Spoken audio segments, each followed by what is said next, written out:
নমস্কার সকলকে। আশা করি আপনারা সবাই ঈশ্বরের কৃপায় ভালোই আছেন। আমিও ভালো আছি। এখন বাজে সকাল 11টা।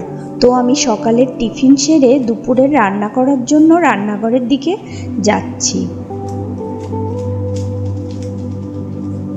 তো আজকে আমাদের দুপুরে হবে বাটা মাছের ঝোল, আলু দিয়ে বেগুন দিয়ে। মা হলো শিলে মশলা বেটে তারপরে চিংড়ি মাছ মাখিয়ে সর্ষের তেল মাখিয়ে এবার কৌটোয় ভরে দেবে। ওটা আমরা ভাতের মধ্যে দিয়ে রান্না করব। আর হবে চিংড়ি ভাপা। চিংড়ি ভাপা বানাতে মা শিলে মশলা বেটে ভালো করে মাখিয়ে রেখেছে।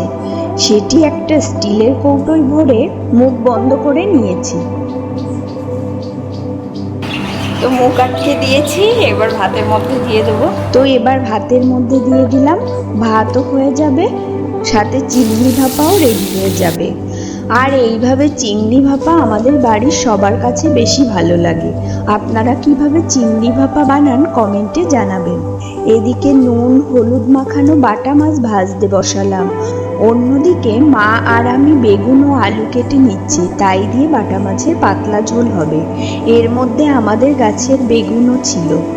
মা মাছের ঝোল রান্না করছে আর আমি বাবা বাজার থেকে যে সবজি কিনে এনেছে তাই গুছিয়ে ফ্রিজে বক্স বের করে তার মধ্যে রাখছি।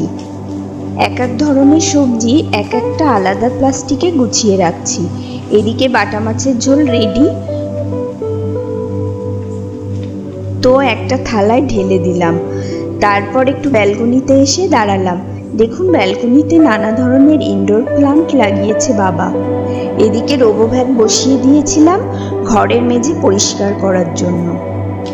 এটি করোনার সময় কেনা হয়েছিল, কারণ তখন কাজের লোক ছেড়ে দিতে হয়েছিল। আর রাতের বেলায় বাড়িতে মোগলাই আমরা নিজেরা বানিয়েছিলাম। এই রেসিপি খুব সহজে বানিয়েছিলাম, সেটি রান্নার রকমারি চ্যানেলে দেখতে পাবেন।